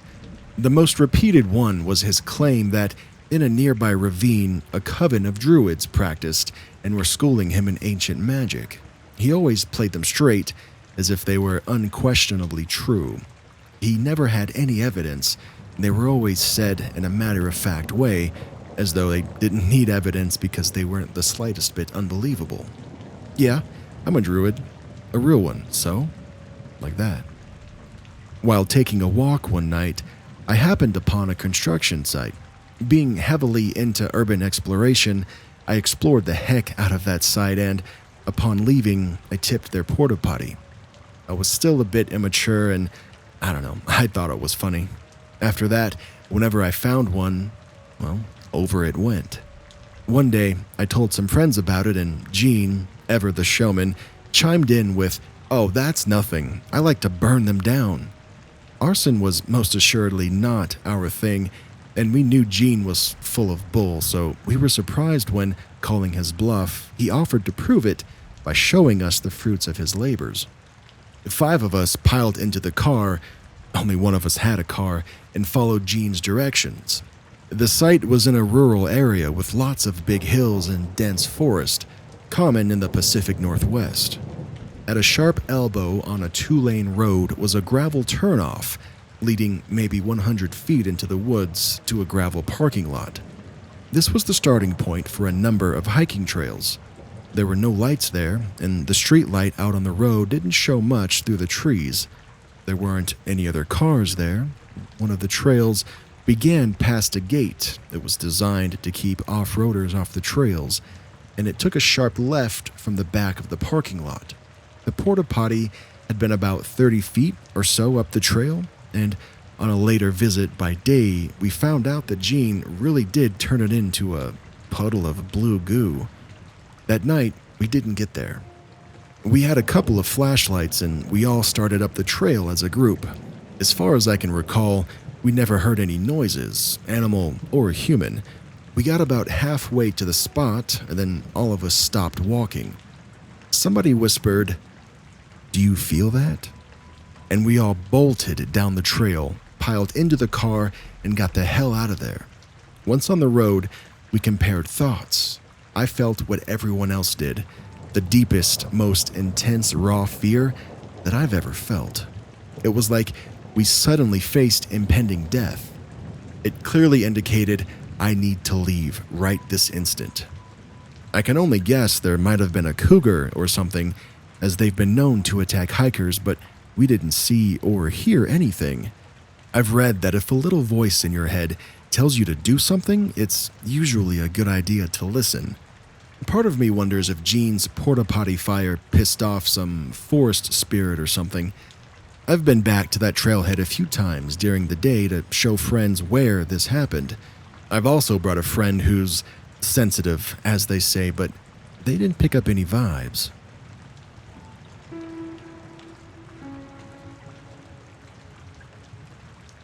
One sunny day in the middle of spring, 3 of us were bored and decided to go exploring.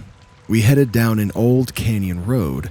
It's pretty popular amongst us locals, and once we parked, we started walking along a relatively flat old dirt road, overgrown by the long green grass. There were lots of ladybugs too. It was awesome. There must have been millions of them, all flying towards us as we were just walking along. As we were walking, we noticed an old abandoned house just a little ways off the path, surrounded and covered by oak trees. The small, rectangle, dilapidated house had one of those old wood shingled roofs, featuring much of the same for the siding. The house looked to be from the 20s or 30s era, with an old outhouse in the back. When we stepped up the 2 or 3 rotten steps into the house, we were greeted by an old sofa and armchair across from a really cool brick fireplace. In the bedrooms, we found old metal bed frames and mattress springs and stuff like that. The kitchen still had its old cabinetry with its doors hanging off the rusted hinges too. We split up to go explore the house and to take pics and to just generally poke around a little bit more. All of a sudden, we heard a loud thump that seemed to come from everywhere all at once. We all hurried out of the house at the same time and met up outside. As we all gathered outside, we shared the look of, what the frick? We sat outside and chilled just for a little while, calming down and chatting. It was a beautiful day out, 70s, with chirping birds and chattering insects. As we sat in the overgrown, wispy grass amongst the green lupins, we decided that we were idiots and we just heard a tree branch hit the house or something. So we headed back inside to explore a little more, and I ended up sitting by myself in one of the condemned bedrooms. I decided to relax and just take a minute to chill. I was leaning back against the wall opposite an old rusted out mattress and frame with my eyes closed, just zoning out. But then, all of a sudden, there were 3 more loud thumps. They hit so hard, I felt it in my back that was against the wall. Dazed, I sat up and I didn't know what to do until I heard my 2 friends talking excitedly from outside. I darted out of the dilapidated front door towards my friends. As I finally got to them, we all just stared at each other with even more confusion this time. As I absent-mindedly rubbed the spot on my back that was against the wall, I exclaimed again, "What the frick? How the heck should we know what's going on?" One of my friends asked.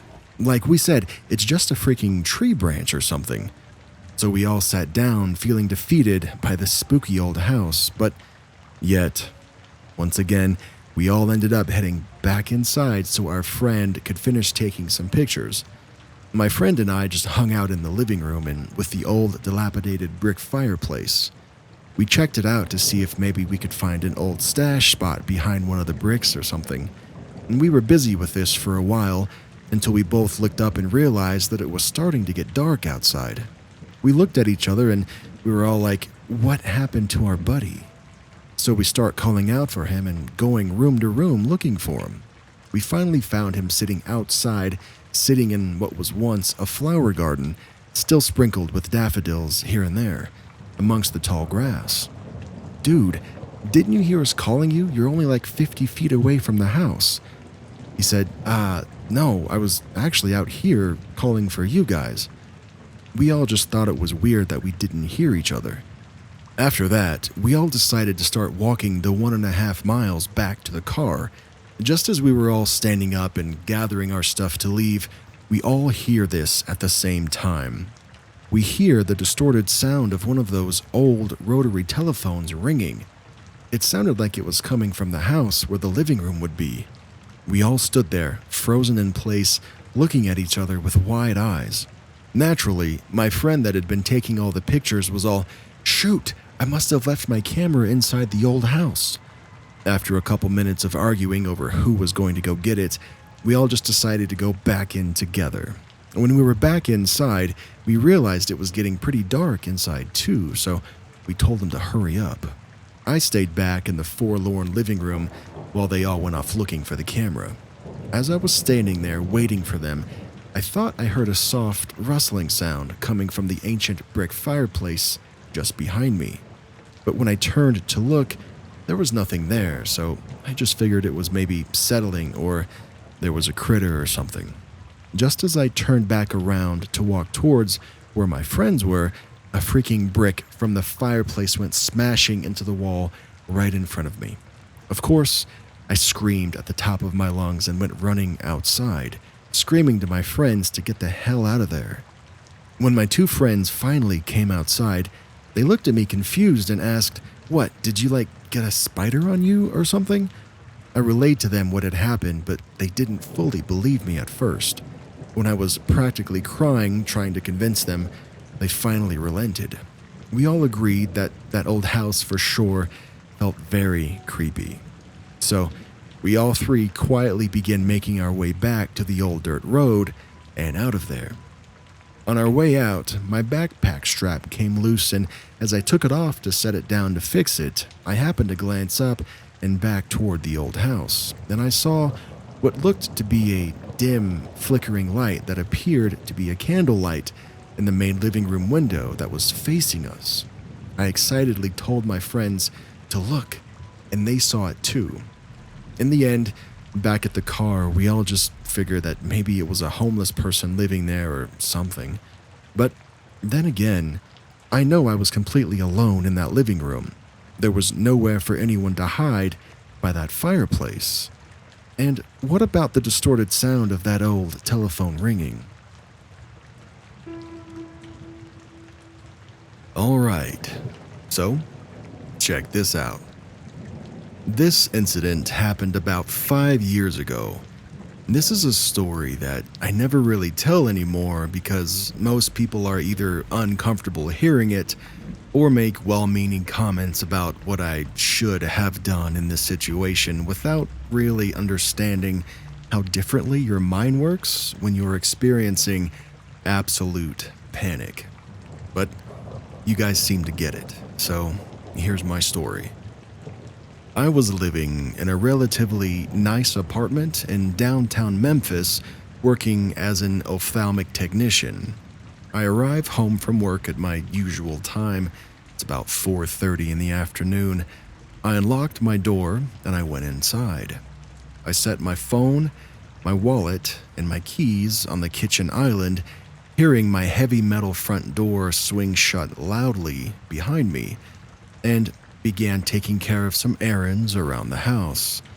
Having grown up in a small town, It was habit for me not to lock my door during the day, especially when I knew that my husband would be home soon anyway.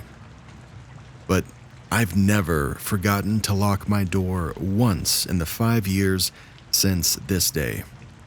I walked through my bathroom and into my large walk in closet, and I began hanging up the laundry that I'd started earlier in the day before I left for work. My front door opened, and I smiled with a surprise. My husband was home a little early, and I happily called out to him, "I'm in here, love." But I was met with silence and slowly began to feel that sinking feeling of something is wrong crawl up my spine. I tried to shake it off, thinking my husband simply just didn't hear me, and walked out into my living room and my kitchen area. Standing on the other side of my kitchen was a complete stranger. He was a male, older than me, and I would estimate he was in his 50s, but it's hard for me to recall exact facial features or details from this moment, and he was just standing there, staring at me. He had no ski mask, no weapons, just watching me. I wondered if he'd maybe walked into the wrong apartment and was going to apologize and leave, but as he continued to stare, I realized I needed to do something other than just gape at this stranger in my house. I stood taller, I puffed up my chest in an attempt to look more threatening, which honestly is hard to do as a small female, and I used a loud, clear voice telling him to get out of my apartment and that he had no business being there. He just completely ignored me, like I hadn't even spoken. Then he began to pick up my things, my cell phone, my keys, my wallet. He picked them up methodically and put them into his own pockets. And that's when it truly hit me that this person is dangerous. I was naive enough to believe that this was all a mistake until that moment. I darted forward toward the only other device that I had that would allow me to get help, which was my computer. I had to take a few steps closer to the intruder in order to reach it, but still had about 12 to 15 feet between us, so I knew I could grab it and run before he could reach me. As I picked it up and turned to run, I saw him start to move after me, and I sprinted back toward the bathroom because it was the only place that I could go and put two locked doors between us, which would be my bathroom door and my closet door. I slammed and I locked the first door, and within seconds, I could hear him messing with it, trying to open it. I ran into the closet and I locked that door too, opening my computer and getting on Facebook Messenger to contact my husband. I sent message after message, pleading with him to call 911 and to tell them that there was an intruder in the apartment. He got the messages within minutes and assured me that he had a dispatcher on the phone and was leaving work himself to try and get to me if he could. I waited and waited. The bathroom door opened and the intruder came inside. He moved to the closet door and started trying to break that door down too. And here's the part where people usually start giving me advice on how I should have acted, but all I can tell you is that I was frozen, with fear, with shock. I don't know, but I didn't scream or cry or search for a weapon in that dark closet. I didn't brace the door or try to hold it closed. I just kneeled in my closet and waited to die because I knew that that was going to happen. People like to tell me that I lived in an apartment. Surely if I screamed, someone would have heard and came to help, right? Surely there was something heavy enough in my closet to use to defend myself. Hell, even the laptop that I had would hurt if I swung it at someone hard enough. Why didn't I do anything? Even I don't really have an answer for that. But the closet door miraculously held. I heard frustrated footsteps go back out into the living area of my apartment, I heard things breaking, I heard bottles shattering, my drawers and my refrigerator and cabinets being flung open as things were torn out of them. I continued to sit in that closet, silently crying, wanting to leave, but feeling that death was inevitable. I feel awful about my selfishness in that moment, but I messaged my mom, who lived a 14 hours drive away, and I told her what was happening. I desperately just wanted some comfort and to tell her how much I love her. I'm not a parent, but I can only imagine the fear and the helplessness that I put her through knowing her daughter was in danger and there was nothing that she could do to help. She messaged me constantly, begging me to keep replying. I told her I would for as long as I could, but I also told her to tell my brothers that I loved them and to help my husband through whatever happened next if it ended badly for me. The intruder started messing with the closet door again, mumbling disjointed words that I couldn't really distinguish. I remember hoping that the police would get to the apartment before my husband so he wouldn't be the one to find me in whatever state this invader left me in.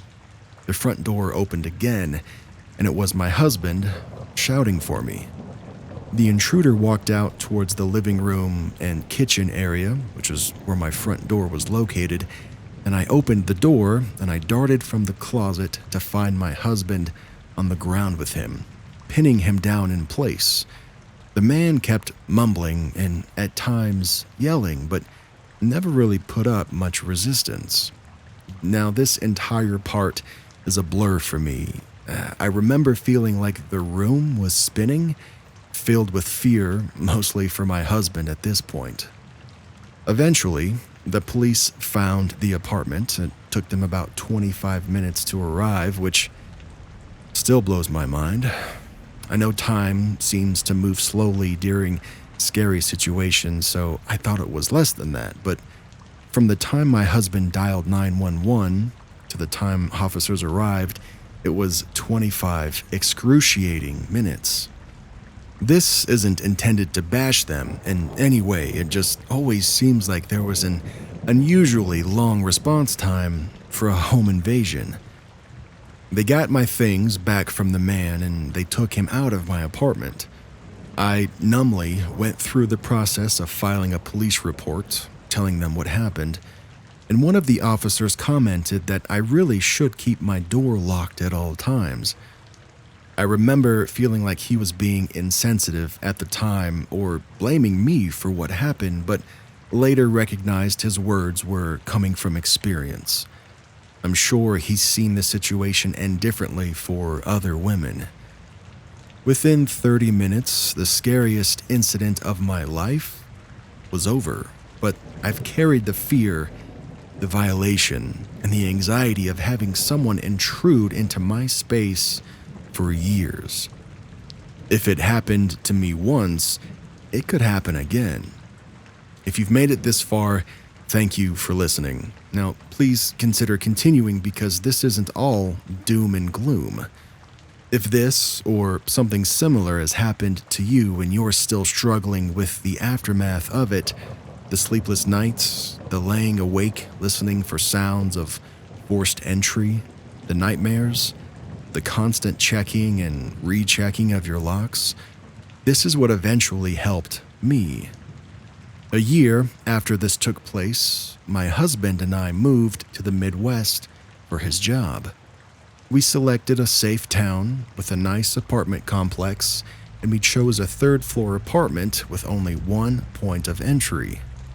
I looked up every statistic on crime for the neighborhood, finding that an isolated incidence of car theft was the only thing reported for decades.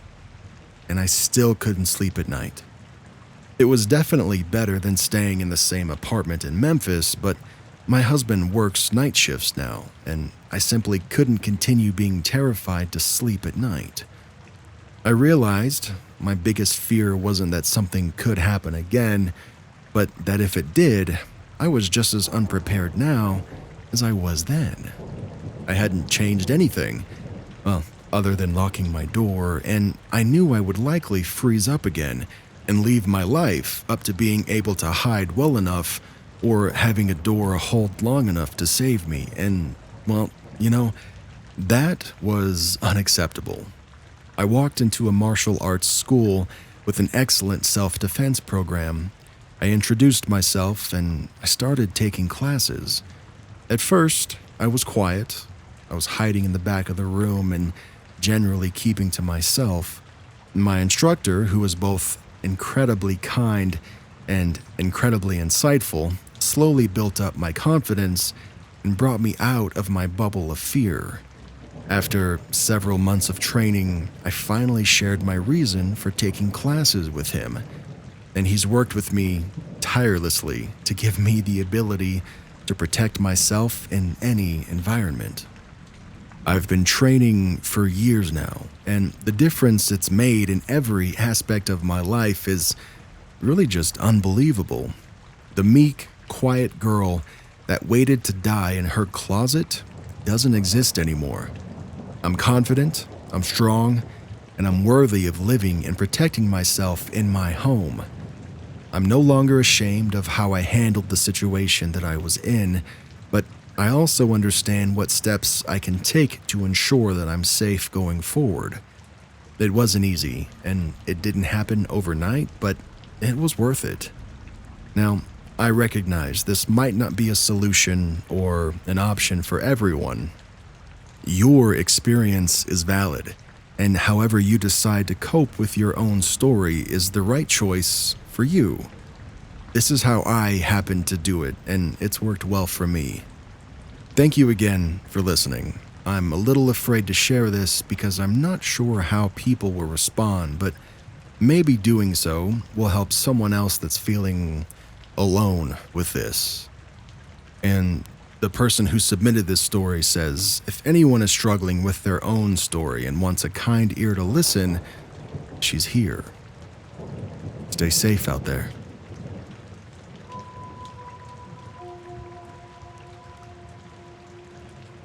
This is the scariest thing that's ever happened to me, and what makes it worse is that had things gone down differently, I might not have been here to tell this story.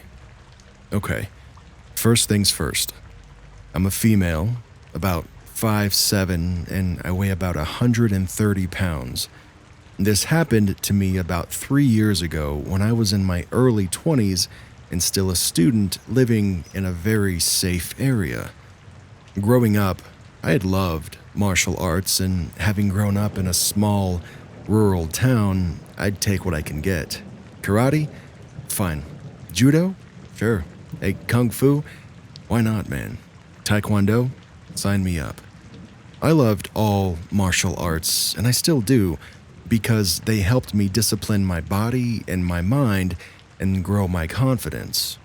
It had been a few years since I moved out to my country's capital to study, and I had kind of fallen off the martial arts wagon at that point, with college taking up most of my time.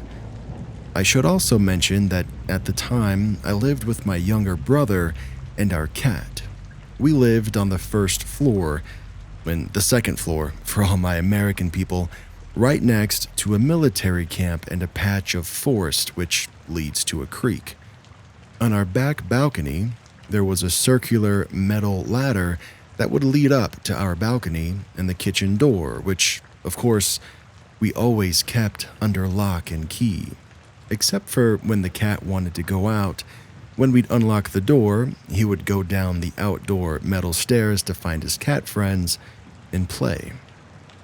I commuted to my college every day by walking 30 minutes to a bus stop and then riding the bus for an hour, and then walking another 10 minutes until I made it to campus. And when it was time to go home, I'd have to do the same thing all over again. So, as you can imagine, it was very tiring. I would be out of the house every day from 10 in the morning until almost 10 at night. So when I'd come home, I'd be exhausted. I don't believe in premonitions much, but I do believe in instinct. and for quite a while, I felt like something was up with that patch of forest behind our apartment. I felt watched. Maybe it was the blackness of that patch of forest that made me feel uneasy because there wasn't a single light there, and the outdoor ladder looked like it descended into an abyss. You could take 3 steps into that patch of forest and you'd be under complete cover of darkness. It made me feel weird because even though I couldn't see anything, I knew that something was up. I had no proof, but I knew it. I was in class one Wednesday afternoon with my best friend at the time, and a professor came in to pitch an internship to us. Internships aren't very well known in my country, so professors actually have to argue their case about why, as students, we could benefit from them. My best friend, I'll call her Kay, was very interested, but when the professor listed off the requirements, she realized she couldn't apply as her GPA wasn't high enough. This led to Kay having a crying fit after the class was over, which led to a panic attack, and it got so bad that she called her boyfriend to come pick her up from campus, and since I didn't want to leave her alone, I stayed with her until her boyfriend showed up and got in his car with her. The conversation in the car was basically me and her boyfriend trying to console her and help cheer her up. I asked her if she'd like me to go over to her place so that we could all hang, but she said that she was okay and didn't want to put me through the hassle of commuting home the next day. By the way, she lives a full hour away by car, so that's 2 hours by public transport. So it was decided that they would drop me off at my house and they would go to theirs. We get to my house at about 1900 hours, a full 3 hours before I normally come home. I hug her, I tell her to text me if she needs anything. I thank her boyfriend, and I get out of the car, glad that I'll be home early for a change. I went in through the main entrance, I climbed up the stairs to the first floor, and put my key in the lock. I opened the door and called out my brother's name like I always did, and I get no response. The house was dark, except for one light in the room where the front door opened into, and it was eerily quiet as well. But I felt my stomach tie into a knot because even if I couldn't hear anything, I could feel that someone was there. And when my instincts talk, I listen. I turned right into the hallway that leads into our rooms, and I saw my brother's door slam shut hard as soon as I got in the hallway. My brother's room is on the end of the hallway on the left, which faces my room, which is on the right of the hallway. And my first thought was that my brother had just taken a shower and forgotten to grab a towel, so he made a run for it from the bathroom in embarrassment. But then I heard muffled whispers coming from his room. They sounded hushed and pressing. I still had no reason to be afraid, but I was on high alert because I thought my brother and his friends were planning on jumping out of his room and scaring me, and I was not about to let them get the satisfaction. So I inched down the short hallway through the darkness, and before I knock on my brother's door, I take a look at my room. It was a mess. My mattress was off of my bed entirely. My clothes and my books were all over the floor. My jewelry box was empty and thrown on my bed. All in all, it looked like a tornado had gone through there. And then the hushed whispers in the next room sounded extremely pressing and anxious now that I was close. Even though I had tried to tiptoe as silently as possible, my steps could still be heard. I realized what was happening, and I went ballistic. At that moment, I lost it.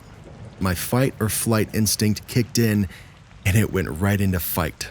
The words danger, thieves, fight, they all hit me like a truck, and I threw my whole weight on my brother's door, busting the door down so furiously you'd think it owed me money.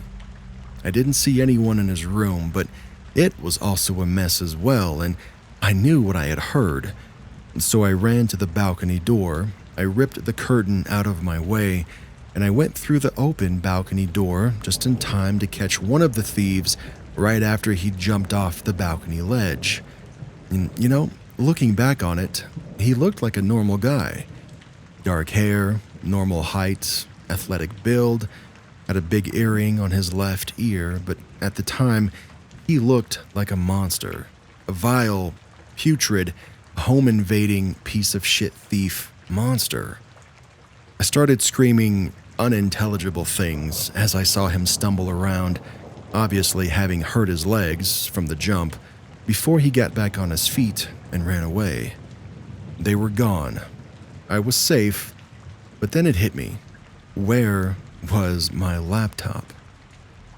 I ran into my room and I tore the place apart looking for my laptop, but it was gone. I started screaming and crying. The unfairness, the audacity, and the cowardice hit me like a steel toe to the stomach. I screamed and I cried like I was in a Grecian tragedy.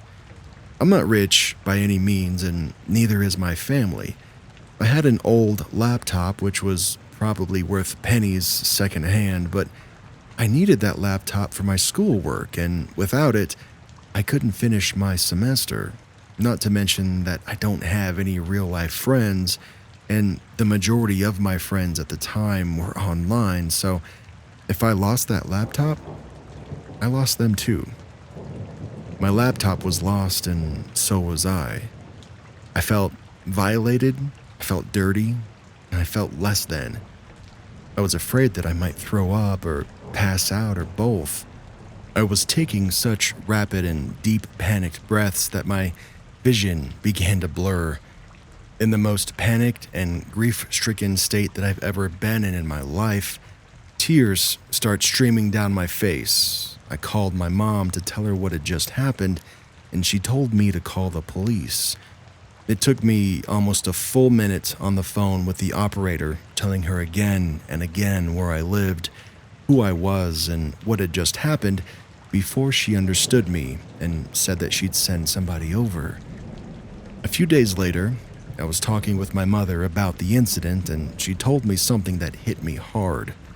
I come from a pretty much trilingual household, and she told me that when I called her that night, she couldn't make out what language I was speaking because I had been so panicked.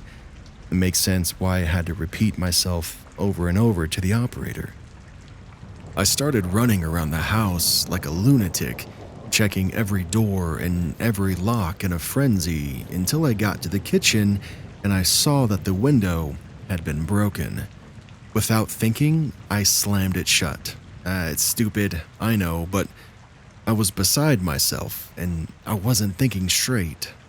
My brother came home a few minutes later, and when he came in, he saw me panicked, crying my eyes out and speaking almost unintelligibly. He came to the bedrooms and he saw the damage, and he told me to go sit in the living room and to calm down. I did as he said, and I did try to calm down, but I was still jumping at every sound, and I was starting to cry even worse, telling him I was sorry that I got home too late and that our laptops were gone. The house seemed so big to me in those moments, so dark and so hostile. I felt so small and helpless. My brother called me over to my room and showed me a pillowcase full of something. And when we looked inside, we found both laptops, all of my jewelry, my old phone, and some other stuff.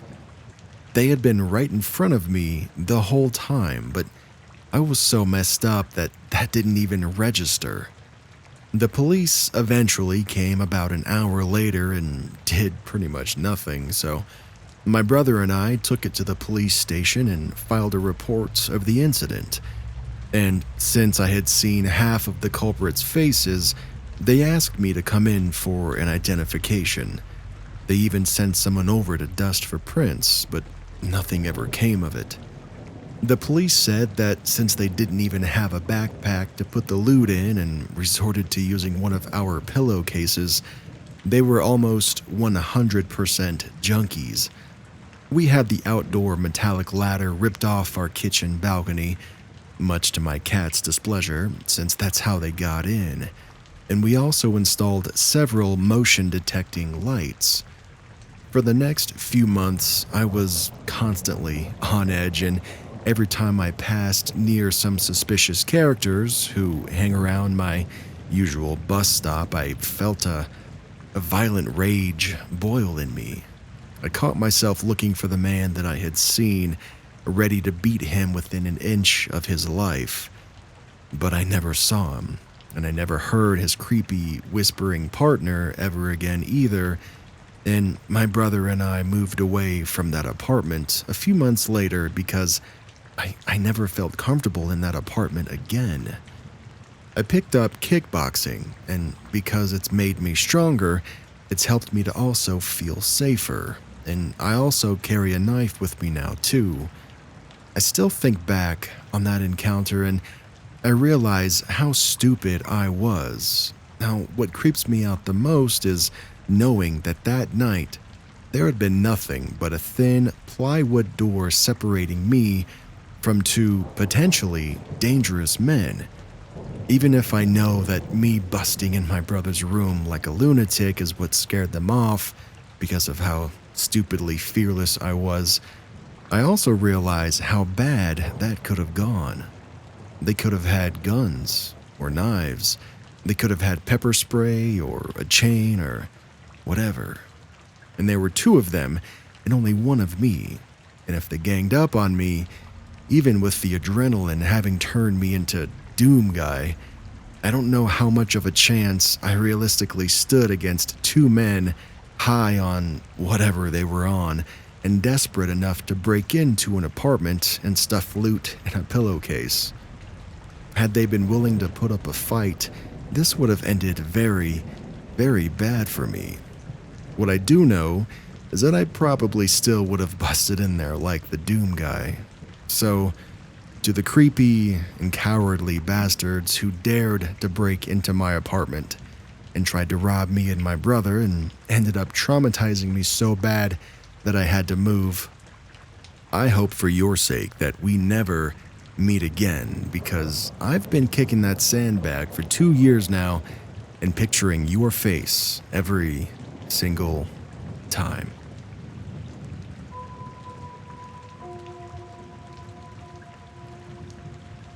Well, here's some backstory. I'm 17 years old, I'm about to be a senior in high school, and I worked at a vet clinic as a kennel worker for 2 years. Now, my mom worked there, so that's how I was able to start working there before I was 16. So it's common for people to ask me to watch their pets or help them with things that are pet related.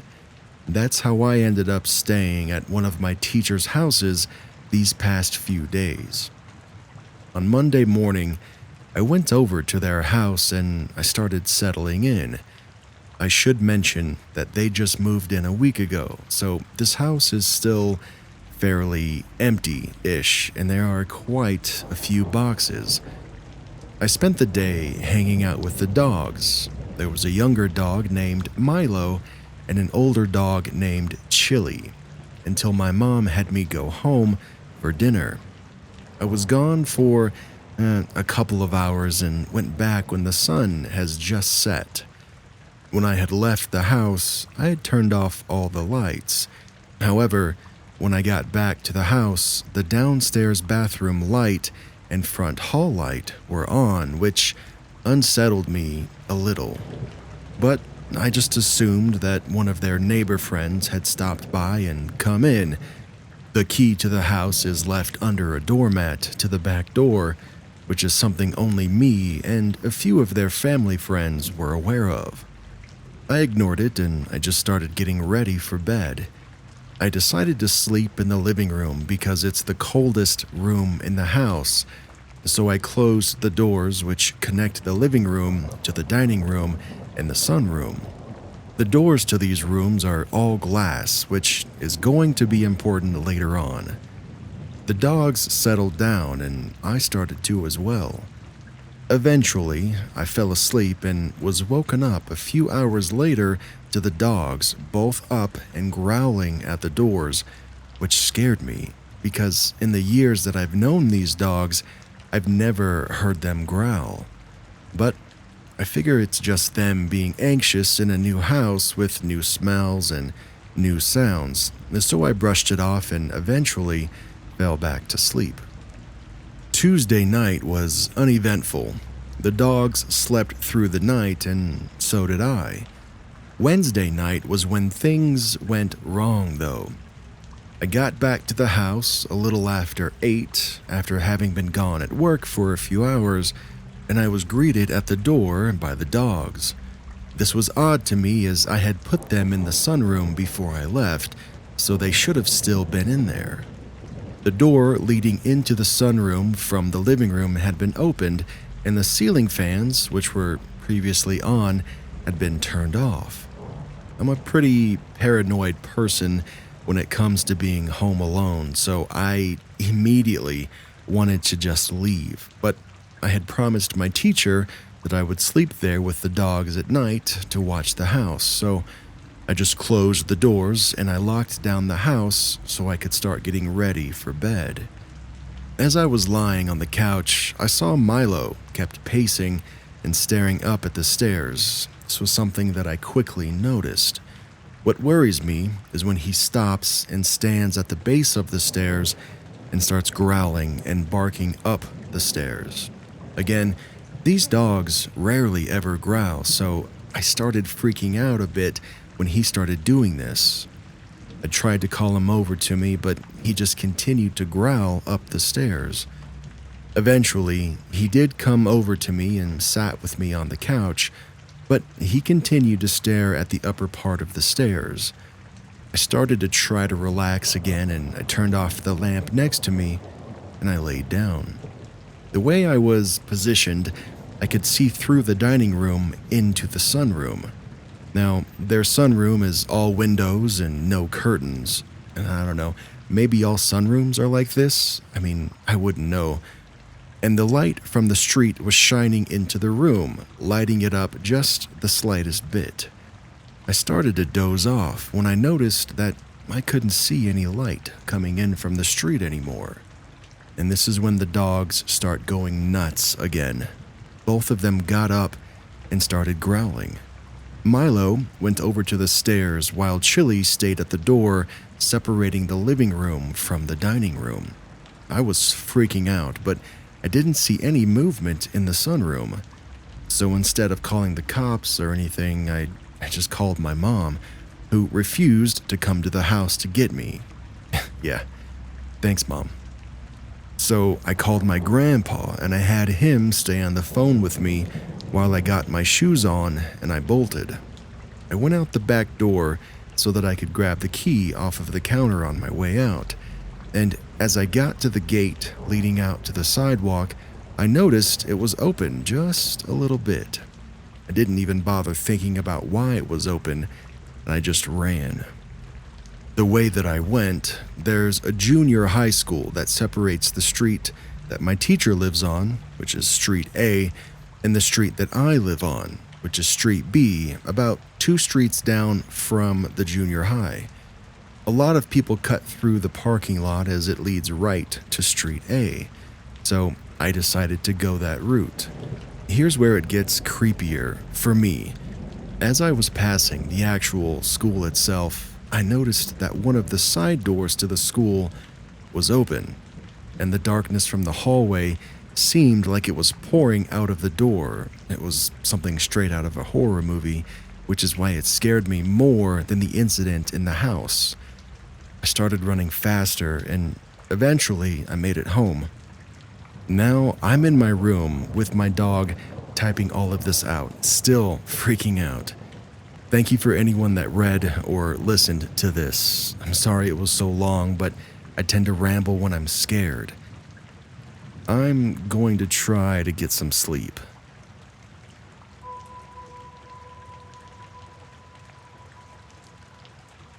If you like these scary stories, then click the video on the screen now to hear more just like it. And I know that you're pretty sure all of your doors and windows are locked, but go check.